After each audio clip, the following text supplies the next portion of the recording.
വീണ്ടും കർത്താവിന്റെ സന്നിധിയിൽ ദൈവവചനം കേൾവിക്കായിട്ട് നമ്മൾ തന്നെ സമർപ്പിക്കാം. നമ്മുടെ പ്രാർത്ഥനയോടെ നമുക്ക് ദിവസത്തിലായിരിക്കാം കർത്താവെ സംസാരിക്കണമേ നമ്മൾ അങ്ങനെ ഒരു ആഗ്രഹത്തോടെ നമ്മൾ ആയിരിക്കുന്നുവെങ്കിൽ തീർച്ചയായിട്ടും ദൈവത്തിന്റെ ആത്മാവ് നമ്മൾ ഓരോരുത്തരും സംസാരിക്കും. ദൈവാലോചന കർത്താവ് നമ്മളെ അറിയിക്കും. ഹല്ലേലൂയ. Price the Lord. ഈ പകലിന്റെ വചന ചിന്തയ്ക്കായിട്ട് കർത്താവിനെ ഏൽപ്പിച്ച ദൈവവചന ഭാഗം എന്ന് പറയുന്നത് എബ്രായർക്ക് എഴുതിയ ലേഖനം 12-ാം അധ്യായം അതിന്റെ 2-ാമത്തെ വാക്യമാണ്. എബ്രായർ 12:2 ഇങ്ങനെ വായിക്കുന്നു: വിശ്വാസത്തിന്റെ നായകനും പൂർത്തി വരുത്തുന്നവനുമായ യേശുവിനെ നോക്കുക. അവന്റെ മുമ്പിൽ വെച്ചിരുന്ന സന്തോഷമോർത്ത് അവൻ അപമാനം അലക്ഷ്യമാക്കി ക്രൂശിനെ സഹിക്കുകയും ദൈവസിംഹാസനത്തിന്റെ വലതുഭാഗത്ത് ഇരിക്കുകയും ചെയ്തു. ഹല്ലേലൂയ. അതിന്റെ ഒരു ആദ്യ ഭാഗമാണ് ഞാൻ ഇപ്പോൾ ചിന്തിക്കുന്നത്. വിശ്വാസത്തിന്റെ നായകനും പൂർത്തി വരുത്തുന്നവനുമായ യേശുവിനെ നോക്കുക. സ്തോത്രം. യേശുവിനെ നോക്കുക. ലുക്കിംഗ് ആൻ ടു ജീസസ്, അല്ലെങ്കിൽ ഫോക്കസ് ഓൺ ജീസസ്. അതാണ് ഈ പകലില് കർത്താവിനെ ഏൽപ്പിച്ച ഒരു ദൈവ ശബ്ദം എന്ന് പറയുന്നത്. നമുക്കറിയാം, നമുക്ക് ഈ ഭൂമിയിൽ ജീവിക്കുമ്പോൾ 2 തരത്തിൽ നമുക്ക് ജീവിക്കാൻ പറ്റും. കുറഞ്ഞത് സ്തോത്രം. അതായത് നമ്മുടെ ഇമോഷന്റെ പുറത്ത് we can leave on our emotions. നമ്മുടെ ഇമോഷന്റെ പുറത്ത് നമുക്ക് ജീവിക്കാൻ പറ്റും. അപ്പൊ തന്നെ ഒരു ദൈവ പൈതലെന്ന നിലവാരത്തിൽ കർത്താവിൽ ആശ്രയിച്ച് ഹോളി സ്പിരിറ്റിൽ പറയുന്ന പോലെ ദൈവവചന ആശ്രയത്തിന് ഹല്ലേലൂയ, അതായത് കർത്താവിൽ തന്നെ നമ്മളെ തന്നെ ശക്തിപ്പെടുത്തിക്കൊണ്ട് നമുക്ക് ജീവിക്കാൻ പറ്റും. ഹല്ലേലൂയ. പക്ഷെ ആദ്യം പറഞ്ഞ ജീവിതം എന്ന് പറഞ്ഞത് ഒരിക്കലും ദൈവ പദ്ധതി പ്രകാരം നമ്മൾ പോകത്തില്ല. ഹല്ലേലൂയ. അതായത് ഇമോഷന്റെ പുറത്തുള്ള ലൈഫ് എന്ന് പറയുന്നത് ദൈവത്തിന്റെ ഇഷ്ടപ്രകാരമുള്ള ലൈഫ് ആകണമെന്ന് നിർബന്ധമില്ല. സ്തോത്രം. എന്നാൽ ദൈവ ഇഷ്ടപ്രകാരമുള്ള ലൈഫ് നാം ജീവിക്കണമെങ്കിൽ നമ്മൾ കർത്താവിന്റെ ബലത്തോടെ ദൈവം തരുന്ന ബലത്തിൽ ജീവിക്കുമ്പോഴേ ദൈവത്തിന്റെ ഇഷ്ടപ്രകാരമുള്ള ലൈഫ് നമുക്ക് മുന്നോട്ട് പോകാൻ സാധിക്കത്തുള്ളൂ. എപ്പോ നമ്മുടെ ഇമോഷന്റെ പുറത്തുള്ള ലൈഫ് അവസാനിപ്പിക്കുന്നു, അവിടെ കർത്താവുമായിട്ടുള്ള ജീവിതം ആരംഭിക്കുകയാണ്. ആമേൻ. ഹല്ലേലൂയ. എപ്പോൾ ഇമോഷനെ ആശ്രയിച്ച് ഇമോഷൻ പറയുന്നതനുസരിച്ച് ആ ഒരു സോൾ ലൈഫ്, അല്ലെങ്കിൽ അതിന് ഡിപ്പെൻഡ് ചെയ്തുകൊണ്ട് നമ്മുടെ ലൈഫ് മുന്നോട്ട് കൊണ്ടുപോയിട്ടുണ്ടെങ്കിൽ അല്ലെങ്കിൽ എപ്പോ നമ്മൾ ആ ലൈഫ് അവസാനിപ്പിക്കുന്നത്, അവിടെ തുടങ്ങുക ദൈവവുമായിട്ടുള്ള പരിശുദ്ധാത്മാവുമായിട്ടുള്ള ബന്ധത്തിലുള്ള ലൈഫ്. തീർച്ചയായിട്ടും നമുക്കറിയാം, ദൈവമക്കൾ എന്ന നിലയിൽ കർത്താവ് നമ്മെ കുറിച്ച് ആഗ്രഹിക്കുന്നത് ഈ ഒരു തലവാരത്തിലുള്ള ലൈഫാണ്. എപ്പോഴും കർത്താവിൽ ആശ്രയിച്ച് ദൈവത്തിൽ ബലപ്പെട്ട് ദൈവശക്തിയെ, ദൈവത്തിന്റെ പവറിനെ നമ്മുടെ ലൈഫിൽ ഏറ്റെടുത്തുകൊണ്ട് പോകുന്ന ഒരു ലൈഫാണ് കർത്താവ് ആഗ്രഹിക്കുന്നത്. എഫെസ്യർക്ക് എഴുതിയ ലേഖനം 6-ാം അധ്യായം അതിന്റെ 10-ാമത്തെ വാക്യത്തിൽ ഇങ്ങനെ പറയുന്നുണ്ട്: ഒടുവിൽ കർത്താവിലും അവന്റെ അമിത ബലത്തിലും ശക്തിപ്പെടുവിൻ. ഒരു ദൈവ പൈതലിനെ സംബന്ധിച്ചിടത്തോളം ഒരു സ്പിരിച്വൽ വാർഫെയറിനെ കുറിച്ച് പറയുന്ന ഒരു സമയത്ത് കർത്താവദാസൻ പറയുന്ന ഒരു വാചകമാണ് അവിടെ സ്തോത്രപരിശുദ്ധമോ രേഖപ്പെടുത്തിയിരിക്കുക: കർത്താവിലും അവന്റെ അമിത ബലത്തിലും ശക്തിപ്പെടും. അപ്പൊ വചനം വ്യക്തമായിട്ട് പറഞ്ഞൊരു ദൈവ പൈതലിനെ സംബന്ധിച്ചിടത്തോളം താൻ ശക്തിപ്പെടേണ്ടത് കർത്താവിലും കർത്താവിന്റെ അമിത ബലത്തിലും. ഈ ലോകത്തിൽ ജയകരമായ ക്രിസ്തീയ ജീവിതം നമ്മൾ നയിക്കണമെങ്കിൽ നമ്മൾ കർത്താവ് ശക്തിപ്പെട്ടേ മതിയാകും. കർത്താവിന്റെ അമിത ബലത്തിൽ ആശ്രയിച്ചേ മതിയാവും. എന്നാൽ മാത്രമേ നമുക്ക് ജയകരമായിട്ടൊരു ജീവിതം നമുക്ക് നയിക്കാനായിട്ട് സാധിക്കത്തുള്ളൂ. സ്തോത്രം. കാരണം കർത്താവിൽ ആശ്രയിക്കുമ്പോൾ, കർത്താവിൽ ശക്തിപ്പെടുമ്പോൾ നാം കർത്താവിനോട് കൂടുതൽ അടുക്കും, അല്ലെ? ആ ശക്തി ഏറ്റെടുക്കണമെങ്കിൽ ദൈവവുമായിട്ടുള്ള ബന്ധത്തിൽ നാം കൂടുതൽ അടുക്കുമ്പോഴാണ് ആ ശക്തി നമുക്ക് ഏറ്റെടുക്കാൻ സാധിക്കുക. സ്തോത്രം. ആ പവറിനെ നമ്മൾ ആശ്രയിക്കുമ്പോഴാ ആ ശക്തി നമ്മളിലോട്ട് വരുന്നത്. അല്ലാതെ നമുക്ക് ആ ശക്തി ഏറ്റെടുക്കാൻ സാധിക്കത്തില്ല. സ്തോത്രം. എന്നാൽ ഇതിന്റെ ഒരു മറുപുറമുണ്ട്. സാത്താന്റെ ഏറ്റവും വലിയ തന്ത്രം എന്ന് പറയുന്നത്, സ്തോത്രം, ഈ പവറിൽ നിന്ന് ആളുകൾ അകറ്റിക്കളയുന്നു. ഈ ആശ്രയത്തിൽ നമ്മെ അകറ്റിക്കളഞ്ഞിട്ട്, സ്തോത്രം, ഞാൻ ആദ്യം പറഞ്ഞ പോലെ, സ്തോത്രം, ഹല്ലേലൂയ, നമ്മുടെ ഇമോഷനെ ആശ്രയിച്ച്, നമ്മുടെ മൈൻഡ് പറയുന്നതിനെ കേട്ട് അതിൽ ആശ്രയം വെച്ച് ജീവിക്കാനും അങ്ങനെ നമ്മളെ ഡിസീവ് ചെയ്ത് കളയാനും ദൈവം ആഗ്രഹിക്കുന്ന ഒരു ഡെസ്റ്റിനിയിൽ നിന്ന് നമ്മളെ തെറ്റിച്ച് കളയുവാനും ഹല്ലേലൂയ പിശാച് വളരെയധികം ശ്രമിച്ചുകൊണ്ടിരിക്കുക. ഇന്നും ഇന്നലെയും കഴിഞ്ഞ നാളുകളിലും ഒക്കെ പിശാചിന്റെ ഏറ്റവും വലിയ പദ്ധതി ഇതാണ്. അതുകൊണ്ട് തന്നെ നമുക്കറിയാം, ഇന്ന് ഒരു കാലത്ത് ശക്തമായ കർത്താവിന്റെ നിന്നവര് ഇന്ന് കാണാത്തതിന്റെ കാരണം ഇതാ. ഏതൊക്കെയോ സമയങ്ങളിൽ അവര് ഇമോഷനെ ആശ്രയിച്ചു പോയി.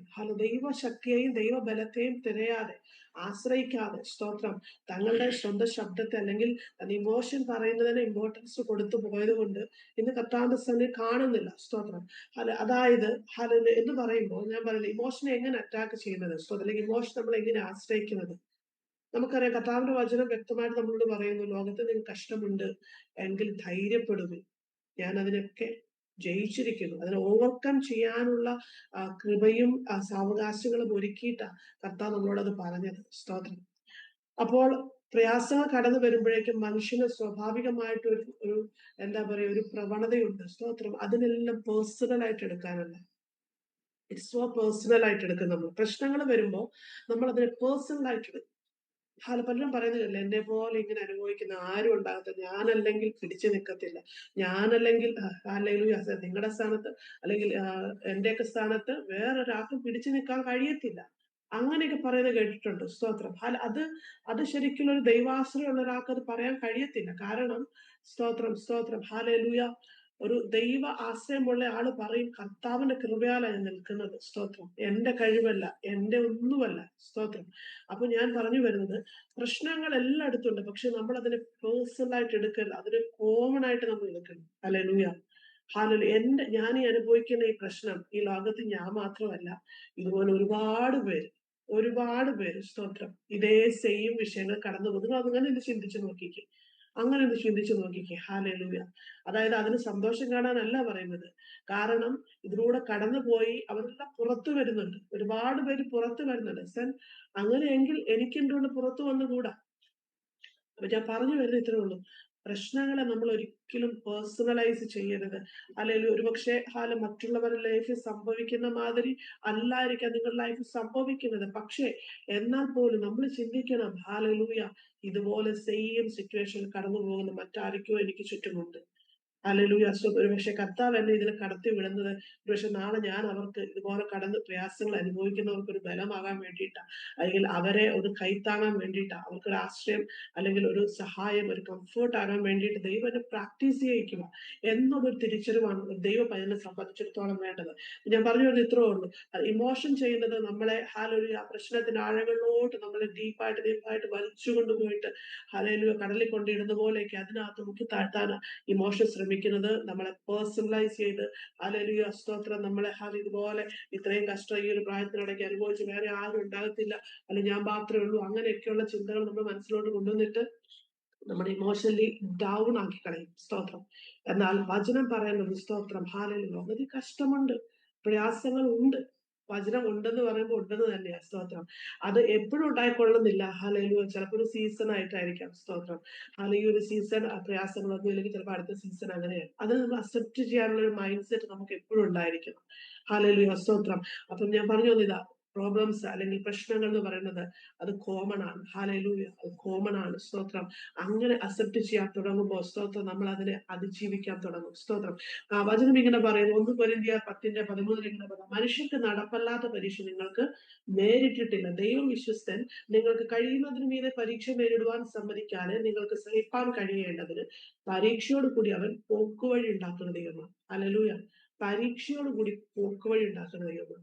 അപ്പൊ അവിടെ എന്നെ വളരെ ചിന്തിപ്പിച്ച ഒരു ഭാഗമാണ്, പരീക്ഷയോട് കൂടെ എന്ത് ചെയ്യും, പോക്കുവഴി ഉണ്ടാകും. സ്തോത്രം. അപ്പോൾ ദൈവം നമ്മൾക്ക് രക്ഷപ്പെടാൻ ഒരു വഴി ഒരുക്കി വെച്ചിട്ടാ ചിലപ്പോ പല പരീക്ഷകളിലോട്ടും കടന്നു പോകാൻ നമ്മെ അനുവദിക്കുന്നത്. സ്തോത്രം. അത് നമ്മൾ തിരിച്ചറിയണം. സ്തോത്രം. ഹല്ലേലൂയ. നമ്മൾ വഴിക്ക് വേണ്ടി ഇങ്ങനെ പ്രാർത്ഥിച്ചുകൊണ്ടിരിക്കും, കർത്താവേ ഇന്ന വഴി കാണിക്കുക, ഇന്ന വഴി കാണിക്കണേ എന്ന് പറയുമ്പോൾ തമ്പുരാൻ ചിലപ്പോൾ കരുതി വെച്ചിട്ടുള്ളത് അതിന് മുന്നേ ഒരു പരീക്ഷയിലൂടെ നമ്മൾ കടന്നു പോകാനായിരിക്കാം. കാരണം ആ പരീക്ഷ കടന്നു പോകാതെ ആ വഴിയിലോട്ട് എത്താൻ നമുക്ക് കഴിയത്തില്ല. പക്ഷെ പലപ്പോഴും നമ്മളെ സംബന്ധിച്ച് നമുക്ക് പരീക്ഷ വേണ്ട, വഴി മതി. ഹല്ലേലൂയ. സ്തോത്രം, സ്തോത്രം. എന്നാൽ ഈ പകൽക്കാലം വിശ്വസിക്കണം, നമ്മൾ ധൈര്യമുള്ളവരായി തീരണം. വിശ്വസിക്കണം, ചില പരീക്ഷകൾ നമ്മുടെ ജീവിതത്തിൽ കടന്നു വരുമ്പോൾ അതിനപ്പുറം ഒരു വഴി കർത്താവ് തുറന്നു വെച്ചിട്ടുണ്ട്. ഇന്നല്ലെങ്കിൽ നാളെ അതിൽ നിന്ന് ഞാൻ പുറത്തു വരും. ധൈര്യത്തോടെ അത് വിശ്വസിക്കാൻ നാം തയ്യാറാകുമ്പോൾ ഏത് പരീക്ഷണങ്ങളെയും ഏത് പ്രലോഭനങ്ങളെയും, സ്തോത്രം, ഏത് ട്രയൽസിനെയും ധൈര്യത്തോടെ നേരിടുവാൻ പരിശുദ്ധാത്മാവ് നമുക്ക് ശക്തി തരും. സ്തോത്രം. വിശ്വസിക്കണം. ഇതുപോലെ പ്രോബ്ലംസ് കോമൺ ആണെന്ന് ഞാൻ പറഞ്ഞതുപോലെ ഈ പരീക്ഷണങ്ങളും ഹാലയിലെ കോമൺ ആണ്. സ്തോത്രം. ഹാലലൂയ. അത് നമുക്ക് മാത്രമുള്ള ഒരു കാര്യമല്ല. സ്തോത്രം. അതിന് നമ്മൾ ഒരിക്കലും പേഴ്സണലൈസ് ചെയ്യരുത്. അത് കോമൺ ആണ് എന്നുള്ളൊരു തിരിച്ചറിവ് നമുക്കുണ്ടാകണം. സ്തോത്രം. അങ്ങനെ നാം തിരിച്ചറിയാൻ തുടങ്ങുമ്പോൾ സ്തോത്രം, ജീവിതത്തിന് നേരെ കടന്നു വരുന്ന എല്ലാ പരീക്ഷണങ്ങളെയും ജയിപ്പാനുള്ള ദൈവശക്തി കർത്താവ് നമുക്ക് തരും. ഹാലയിൽ ബൈബിൾ പഠിക്കുമ്പോൾ അനേകർ ദൈവഭക്തന്മാർ കടന്നു പോയ പാതകളെ നമുക്ക് കാണാൻ സാധിക്കുന്നുണ്ട്. ഏറ്റവും ചുരുക്കി പറഞ്ഞ പൗലോസിനെ കുറിച്ച് ചിന്തിച്ചിട്ടുണ്ടെങ്കിൽ ഹാലയിലൂയ, ശക്തമായി കർത്താവിന് വേണ്ടി നിന്ന ഒരു ദൈവ ഭൃത്യനാണ്. സ്തോത്രം. എന്നാൽ പൗലോസ് പറയുന്ന ഒരു സാക്ഷ്യമുണ്ട്. 2 കൊരിന്ത്യർ 11:25 മുതൽ 30 വരെയുള്ള വേദഭാഗങ്ങൾ വായിക്കുമ്പോൾ അവിടെ വ്യക്തമായിട്ട് എഴുതിയിട്ടുണ്ട്. ഹാലയിൽ താൻ കടന്നു ശുശ്രൂഷയുള്ള ബന്ധത്തിൽ താൻ കടന്നു പോകേണ്ടി വന്ന ഓരോരോ സീസണുകൾ. ഞാൻ അങ്ങനെയാണ് വിശ്വസിക്കുന്നത്. അവിടെ എങ്ങനെ എഴുതിയത്? 3 വട്ടം കോലിനാൽ അടികൊണ്ടു, ഒരിക്കൽ കല്ലേറുകൊണ്ട്, 3 വട്ടം കപ്പൽ ചേരത്തിൽ അകപ്പെട്ടു, ഒരു രാപ്പകൽ വെള്ളത്തിൽ കഴിച്ചു, പലപ്പോഴും യാത്ര ചെയ്തു, മതികളിലെ ആപത്ത്, കള്ളന്മാരാലുള്ള ആപത്ത്, സ്വജനത്താലുള്ള ആപത്ത്, ജാതികളാലുള്ള ആപത്ത്, പട്ടണത്തിലെ ആപത്ത്, കാട്ടിലെ ആപത്ത്, കടലിലെ ആപത്ത്, കള്ള സഹോദരന്മാരാലുള്ള ആപത്ത്, പലവട്ടം അധ്വാനം, പ്രയാസം, ഉറക്കിളപ്പ്, പൈതാഹം, പട്ടിണി, ക്ഷീണം, നഗ്നത, അങ്ങനെ ഒരുപാട് ലിസ്റ്റ് ഓഫ് തിങ്സ് അവിടെ വിശദീകരിക്കുന്നുണ്ട്. അപ്പൊ അവിടെ പല കാര്യങ്ങൾ എഴുതിക്കുന്ന പലവട്ടങ്ങൾ, many times, not only one time, പല വട്ടങ്ങളിൽ തന്നെ അനുഭവിച്ചു. ഇതെല്ലാം കടന്നുപോയി. അപ്പൊ ഒരുപക്ഷെ പൗലോസ് ചിന്തിച്ചാണ്, ഇപ്പൊ ഫോർ എക്സാമ്പിൾ ഹാലയില് അടികൊണ്ടു, സ്തോത്രം, ഇത് ഇനിയിപ്പം അടിയൊന്നും കൊള്ളത്തില്ല, രക്ഷപ്പെട്ടെന്ന് വിചാരിച്ചു കഴിഞ്ഞപ്പോഴായിരിക്കും വേണ്ട അടുത്തൊരു പ്രയാസം വരുന്നു. ഹാലലൂയ. ഹാലലൂയ. കാട്ടിലെ അവൻ അതിൽ നിന്ന് രക്ഷപ്പെട്ട് കഴിഞ്ഞ് ഇങ്ങോട്ട് വരുമ്പോഴാ വീണ്ടും അടുത്തൊരു പ്രയാസം വരുന്നു. സ്തോത്രം. നോക്കിക്കേ. അപ്പം ഒരു ലിസ്റ്റ് ഓഫ് തിങ്സ് നമ്മളൊന്ന് എഴുതാൻ, ഒരു പേപ്പർ എടുത്ത് എഴുതാൻ നോക്കിയിട്ടുണ്ടെങ്കിൽ നമുക്ക് ഒരുപാട് കാര്യങ്ങൾ ഇങ്ങനെ പറയാനുണ്ടാവും അല്ലെ.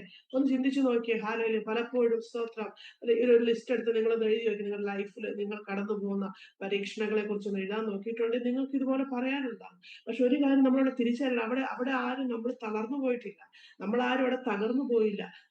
കൂടുതൽ ശക്തിയോടെ വീണ്ടും അത് സഫർ ചെയ്യുവാൻ, അതിനെ സഹിക്കുവാനുള്ള കൃപ ദൈവം നമുക്ക് നൽകിക്കൊണ്ടിരുന്നു. പൗലോസിന്റെ ജീവിതത്തിൽ സംഭവിച്ചത് അത് തന്നെയാണ്. താൻ ഓരോ സഫറിങ്ങിലൂടെ കടന്നു പോയപ്പോഴും അടുത്തതിന് വേണ്ടി കർത്താവിനെ പ്രാപ്തനാക്കിയാണ്. ഇന്നിപ്പോ പട്ടിണിയാണെങ്കിൽ നാളെ ഹാലൊരു നഗ്നത, അല്ലെങ്കിൽ എന്താ പറയാ, സ്തോത്രം, ഒന്നും വസ്ത്രമില്ലാതിരിക്കുന്ന അവസ്ഥകൾ, സ്തോത്രം, ഹാലയിലൂയ, കഷ്ടതയുടെ നാളുകൾ, ആപത്തുകൾ ഓരോന്നോരായി മാറി വന്നപ്പോ സ്തോത്രം, പൗലോസ് കർത്താവിൽ ബലപ്പെട്ടു, സ്തോത്രം, ശക്തിപ്പെട്ടു. ഹാലയിലെ സഫറിങ്ങിൽ നമുക്ക് ലഭിക്കുന്ന ഏറ്റവും വലിയ ഒരു ദൈവ അനുഗ്രഹം എന്ന് പറയുന്നത്, സ്തോത്രം, ഹാലയിലൂയ, ഒരു വലിയ കറേജ് ദൈവം നമുക്ക് തരും. വലിയ അതോറിറ്റി ദൈവം നമുക്ക് നൽകും. സ്തോത്രം. വലിയ അനുഗ്രഹങ്ങളെ പരിശുദ്ധാത്മാവ് ആ സമയങ്ങൾ നമുക്ക് നൽകി തരും. അപ്പൊ നമ്മൾ അതിനെ ഇഗ്നോർ ചെയ്യാൻ ഒരിക്കലും ഇടയാകരുത്. സ്തോത്രം. അതിനെ കർത്താവിനോട് പറയണം, പ്രാർത്ഥിക്കണം, കർത്താവെ, ജീവിതത്തിൽ എന്ത് പരീക്ഷകൾ എന്റെ ജീവിതത്തിൽ കടന്നു വന്നാലും അത് തരരുതേന്നല്ല പറയേണ്ടത്, അതിലൂടെ കടന്നു പുറത്തു വരുവാനുള്ള ശക്തി എനിക്ക് നൽകണേ കർത്താവെ എന്ന് നമ്മൾ പ്രാർത്ഥിക്കേണ്ടത്. ദൈവമേ, അതിലൂടെ കടന്നു പോകാൻ കർത്താവെ, എനിക്കറിയാം ഞാൻ അതിലൂടെ കടന്നു പോയിട്ടുണ്ടെങ്കിൽ ഞാൻ പൊന്നുപോലെ പുറത്തു വരും. എന്നാൽ സ്തോത്രം, അങ്ങനെ നിൽക്കുവാനുള്ള കൃപ, എല്ലാറ്റിലും കർത്താവിനെ ഗ്ലോറിഫൈ ചെയ്യാനുള്ള ഒരു വാഞ്ച നമ്മുടെ ഹൃദയത്തിൽ ഉണ്ടാകണം. സ്തോത്രം. പൗലോസ് തന്റെ ജീവിതത്തിൽ കടന്നുപോയ എല്ലാ സാഹചര്യങ്ങളും കർത്താവിന്റെ നാമത്തെ മഹത്വപ്പെടുത്തിയത്. സ്തോത്രം. താനിതിവിടെ എഴുതി വെക്കുമ്പോഴും സ്വർഗത്തിന്റെ നാമം മഹത്വപ്പെടണമെന്ന് വിചാരിച്ചുകൊണ്ട, അല്ലെങ്കിൽ ഒരു പരാതിയായിട്ട് പരാതിയുടെ പട്ടികയിലല്ല പൗലോസ് അതിനെ കണ്ടത്. സ്തോത്രം. കാരണം അതിലെ ഓരോ പ്രയാസങ്ങളിലും താൻ തന്നെ പണിയപ്പെടുന്നുണ്ടായിരുന്നു. സ്തോത്രം. താൻ കർത്താവോട് ആശ്രയം ഉറപ്പു വരുത്തുന്നുണ്ടായിരുന്നു. ദൈവിക ബലത്തെ താൻ തിരിച്ചറിയുന്നുണ്ടായിരുന്നു, അതിനെ ഏറ്റെടുക്കുന്നുണ്ടായിരുന്നു. സ്തോത്രം. അതിന് പകൽക്കാലം ഞാൻ ഓർപ്പിക്കട്ടെ ദൈവമക്കളെ. സ്തോത്രം. ഹാലലൂയ. ഹാലലൂയ. നാം ദൈവത്തെ സേവിക്കുന്നതും കർത്താവിനെ ആരാധിക്കുന്നതും ഹാലയിലൊക്കെ ദൈവ ഇഷ്ടമാണ്. എന്നാൽ അത് ഒരിക്കലും നമ്മൾക്ക് എന്താ പറയാ, ഫോർ എക്സാമ്പിൾ നമ്മൾ പ്രാർത്ഥിക്കാൻ വന്നിരിക്കുക, നമ്മളെപ്പോഴും പ്രാർത്ഥിക്കാൻ പ്രേരണ ഉണ്ടാവും അല്ലെ. അല്ലെങ്കിൽ ഇന്നിപ്പോ നമ്മൾ ആരാധനയ്ക്ക് വരുന്നു, അല്ലെങ്കിൽ കൂട്ടായ്മ നമ്മൾ ആചരിക്കുന്നു. അതിന്റെയൊക്കെ ഒരു മോട്ടീവ് എന്ന് പറയുന്നത് നമ്മുടെ എന്തെങ്കിലുമൊക്കെ പേഴ്സണലായ ആവശ്യങ്ങൾ നൽകി അല്ലെങ്കിൽ അതിന് നേടിയെടുക്കാനുള്ള ഒരു അവസരമായിട്ടല്ല ഞാൻ കാണേണ്ടത്. സ്തോത്രം. നമ്മളാരും അങ്ങനെ കാണുന്നു എന്നല്ല പറഞ്ഞത്. സ്തോത്രം. പൊതുവെ ഞാൻ പറയാ. സ്തോത്രം. അങ്ങനെ ഒരു വന്നു കഴിയുമ്പോൾ നമ്മൾ പ്രാർത്ഥിക്കാനിരിക്കുമ്പോഴേക്കും പെട്ടെന്ന് നമുക്ക് നമ്മുടെ ജീവിതത്തിൽ കടന്നു വരുന്ന പ്രയാസങ്ങളാണ് നമ്മുടെ പ്രാർത്ഥനാ വിഷയങ്ങളെങ്കിൽ, പക്ഷെ ദൈവത്തിന് അതിന് പ്രസാദം ഉണ്ടാകത്തില്ല. Price the Lord. അവിടെ സംഭവിക്കുന്നത് നമ്മൾ ഈ പ്രശ്നങ്ങളെ വലുതായിട്ട് കണ്ട് കർത്താവെ price the Lord. For example പ്രാർത്ഥിക്കാൻ വന്നൊരു കർത്താവെ ഇന്ന വിഷയം അറിയുന്നുണ്ടല്ലോ കർത്താവെ, അതിൽ വിടുതൽ തരണം കർത്താവെ, ഇന്ന വ്യക്തിയോട് ദൈവം ഇടപെടണ കർത്താവെ, അങ്ങനെയൊക്കെ പറഞ്ഞ് നമ്മളിങ്ങനെ പ്രാർത്ഥിച്ചുകൊണ്ടിരിക്കുമ്പോൾ നമ്മളൊരു കാര്യം മറന്നു പോകും. ദൈവശക്തി ഏറ്റെടുക്കാൻ മറന്നു പോകും. കർത്താവിനെ സ്തുതിക്കാൻ മറന്നു പോകും. സ്തോത്രം. കർത്താവ് ആരെന്ന് മറന്നു പോകും. ദൈവത്തിന് നന്ദി പറയാൻ മറന്നു പോകും. അത് പിശാചിന് ഏറ്റവും വലിയ ആയുധം. ഹല്ലേലൂയ. കർത്താവിന്റെ സന്നിധി നമ്മൾ ഇരിക്കുമ്പോൾ സന്തോഷത്തോടെയും പിന്നെ സ്തുതിയോടെയും പ്രാർത്ഥനയോടും കൂടി ദൈവത്തിൽ ഇരിക്കേണ്ടത്. അതേസമയം നമ്മുടെ പ്രശ്നങ്ങളിലോട്ട് നമ്മൾ ഫോക്കസ് ചെയ്യുമ്പോൾ ഹാലലുയ സ്തോത്രം, അതിലും വലുതിനായ കർത്താവിനെ നമ്മൾ മറന്നു പോകാൻ ഇടവരും. സ്തോത്രം. ഹാലലുയ. നമ്മൾ ചെയ്യേണ്ട ഒറ്റ കാര്യം സ്തോത്രം, പ്രശ്നങ്ങളല്ല, അതിലും വലുത് എന്റെ ദൈവമാണ്. പ്രശ്നത്തിന് മീതെ ദൈവത്തിന്റെ കരത്തിൽ നമുക്ക് കാണാൻ കഴിയണം. നമ്മുടെ പ്രോബ്ലംസിന് മീതെ അതിശക്തമായി നമുക്ക് വേണ്ടി ഇറങ്ങി വരുന്ന ദൈവ കരത്തെ കാണാൻ കഴിയണം. പ്രശ്നങ്ങള് ദൈവത്തിന്റെ കരത്തിന്റെ പ്രവൃത്തിയെ മൂടാൻ നമ്മൾ അനുവദിക്കരുത്. പ്രശ്നങ്ങളെ നമ്മുടെ ദൈവത്തിന്റെ കരത്തിന്റെ താഴെ മാത്രമാണെന്നുള്ള തിരിച്ചറിവ് നമുക്കുണ്ടാകുമ്പോൾ ഈ പ്രശ്നങ്ങൾ നമ്മുടെ പ്രാർത്ഥനാ ജീവിതത്തിലെ വിഗ്രഹങ്ങളായിട്ട് മാറത്തില്ല. Praise the lord. ഹല്ലേലൂയ. അല്ല എങ്കിൽ സംഭവിക്കുന്നത് സ്തോത്രം, ഇതൊക്കെയും ഓരോ വിഗ്രഹങ്ങളായിട്ട് മാറും. സ്തോത്രം. ഹല്ലേലൂയ. നമ്മളൊരു വിഗ്രഹത്തെ മുന്നിൽ വെച്ച് ആരാധിക്കുന്നില്ല എങ്കിൽ പോലും പ്രശ്നങ്ങളെ നമ്മൾ ഗ്ലോറിഫൈ ചെയ്യാൻ തുടങ്ങുമ്പോൾ സ്തോത്രം, പ്രതികൂലങ്ങളെ ഗ്ലോറിഫൈ ചെയ്യാൻ തുടങ്ങുമ്പോൾ സ്തോത്രം, ഹല്ലേലൂയ, അത് വിഗ്രഹങ്ങൾ, നമ്മൾ അറിയാത്ത വിഗ്രഹങ്ങളായിട്ട് മാറും. ദൈവസന്നിധി വന്നിരിക്കുമ്പോൾ പ്രാർത്ഥിക്കാൻ മറന്നുപോകും, അല്ലെങ്കിൽ പാട്ടുപാടാൻ മറന്നുപോകും. സ്തോത്രം. മറിച്ച് ഈ പ്രശ്നങ്ങൾ പറഞ്ഞുകൊണ്ടിരിക്കാൻ തുടങ്ങും. ഹല്ലേലൂയ. സ്തോത്രം. ഹല്ലേലൂയ. ഇന്നലെ ഒരു കർത്താദാസിയോട് സംസാരിച്ചപ്പോ അവരനുഭവിക്കുന്ന വലിയ പ്രയാസമുണ്ട്. പക്ഷെ എന്റെ അടുത്ത് പറഞ്ഞൊരു കാര്യമാണ്, ഞാൻ അതിന് വലിയ കാര്യമായിട്ട് കാണുന്നില്ല. എനിക്കൊത്തിരി സന്തോഷം തോന്നി അത് പറഞ്ഞപ്പോ. സ്തോത്രം. അങ്ങനെ നമ്മൾ വേണ്ടത്. കാരണം ദൈവം അതിലൊരു നീക്കുപോക്ക് എനിക്ക് തരും. ദൈവം എനിക്ക് അതിലൊരു വിടുതൽ തരും എന്നൊരു വിശ്വാസം. ദൈവം എന്നെ സംബന്ധിച്ച് ഉള്ളിടത്തോളം അതിലവൻ ജയം നേടിക്കൊണ്ടിരിക്കുക. ജയം നേടി. Price the lord. ഹല്ലേലൂയ. അതുകൊണ്ട് ഈ പകൽക്കാലം ദൈവത്തിൽ ഓർപ്പിക്കട്ടെ, നമ്മൾ കടന്നു പോകുന്ന വിഷയങ്ങൾ എന്ത് തന്നെയാണെങ്കിലും സ്തോത്രം, ആ പ്രശ്നങ്ങൾക്ക് ഉപരിയായിട്ട് പ്രവർത്തിക്കുന്ന ദൈവത്തിന്റെ കരത്തിന്റെ പ്രവൃത്തിയെ നമുക്ക് കാണാൻ സാധിക്കുന്നുണ്ടെങ്കിൽ, ആ ദൈവശക്തി ഏറ്റെടുക്കാൻ നമുക്ക് കഴിയുന്നുണ്ടെങ്കിൽ, ആ പ്രശ്നങ്ങൾ നമ്മൾ വിടുതൽ നേടിയിരിക്കുക തന്നെ ചെയ്യും. സ്തോത്രം. ഹല്ലേലൂയ. ഫിലിപ്പിയർക്ക് എഴുതിയ ലേഖനം 1:29 ഇങ്ങനെ പറയുന്നു, അത് ദൈവം തന്നെ വെച്ചതാകുന്നു, ക്രിസ്തുവിൽ വിശ്വസിപ്പാൻ മാത്രമല്ല അവന് വേണ്ടി കഷ്ടം അനുഭവിപ്പാനും കൂടെ നിങ്ങൾക്ക് വരം നൽകിയിരിക്കുന്നു. അപ്പോ കഷ്ടത എന്ന് പറയുന്ന ഒരു വരമാണ് ദൈവവചനം പറയുക. സ്തോത്രം. സാഹചര്യങ്ങളല്ല. സാഹചര്യങ്ങൾ ഒരിക്കലും സ്പിരിച്വൽ അല്ല, മറിച്ച് സ്തോത്രം സ്പിരിച്വൽ എന്ന് പറയുമ്പോൾ, ആത്മീയം എന്ന് പറയുമ്പോൾ സ്തോത്രം, നമ്മെ തന്നെ കർത്താവിന്റെ ഇഷ്ടത്തിന് വേണ്ടി വിട്ടുകൊടുക്കുന്നത്, ഒരു യാഗമായി ദൈവ ഇഷ്ടത്തിന് വേണ്ടി നമ്മെ സമർപ്പിക്കുമ്പോൾ, ദൈവം അനുവദിക്കുന്ന ഏത് സിറ്റുവേഷനിൽ കടന്നു പോകുവാൻ നമ്മൾ തന്നെ റെഡി ആകുമ്പോൾ അവിടെ വെളിപ്പെടുന്ന ദൈവ സാന്നിധ്യമാണ്. അതാണ് ആത്മീയം എന്ന് പറയുന്നത്. അതാണ് സ്പിരിച്വൽ എന്ന് പറയുന്നത്. സ്തോത്രം. അതിനുവേണ്ടി നമ്മെ തന്നെ വിട്ടുകൊടുത്ത് ഈ പകൽക്കാലം നമ്മൾ എന്ന ദിവസത്തെ ഏൽപ്പിച്ചു കൊടുത്തേ. ഹല്ലേലൂയ. റബ ലബ ശഖേന അധരഘടക ശാന്തരാരുരിഘടകസി. ഹല്ലേലൂയ. അല്പനിമിഷങ്ങൾ നമുക്ക് നല്ല ഭാഷയെ പ്രാർത്ഥിക്കാം. ദിഗന ഹദരഘടക ശാന്തൽ കവിടെ എവിടെങ്കിലും ഒക്കെ കർത്താവേ, എന്റെ പ്രശ്നങ്ങളെ ദൈവത്തിനേക്കാൾ ഉപരിയായിട്ട് ഞാൻ കണ്ടിട്ടുണ്ടെങ്കിൽ, അതിന് ഞാൻ ഉയർത്തിയിട്ടുണ്ടെങ്കിൽ, ഈ പകൽക്കാലം അതിനൊക്കെ താഴെ കർത്താവ് അങ്ങാരെന്നറിഞ്ഞ്, അങ്ങയുടെ ശക്തി എന്തെന്നറിഞ്ഞ്, അങ്ങയുടെ മഹത്വം എന്തെന്നറിഞ്ഞ് കർത്താവെ, അങ്ങ് എപ്പോഴും സ്തുതിപ്പാൻ എന്നെ സഹായിക്കണം.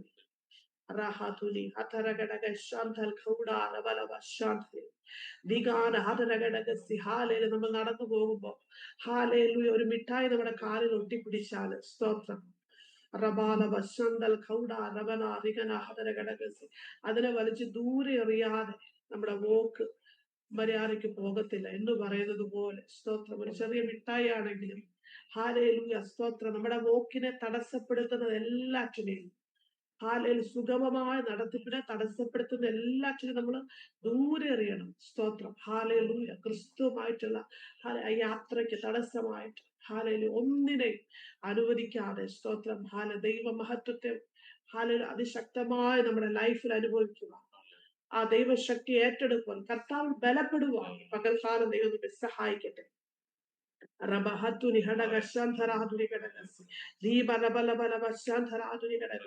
അത്യുന്നതന്റെ മറവിൽ ആശ്രയിക്കുന്നവർ അവനൊന്നേക്ക് കുലുങ്ങാത്ത സിയോൻ പർവ്വതം പോലെ. അങ്ങനെയെങ്കിൽ ആ സീക്രട്ട് പ്ലേസ് ദൈവവുമായിട്ട് നമ്മൾ ആ ബന്ധത്തിലോട്ട്, അതിന് തടസ്സമായി നിൽക്കുന്നതെല്ലാം ഈ പകൽക്കാലം നീങ്ങി പോകട്ടെ.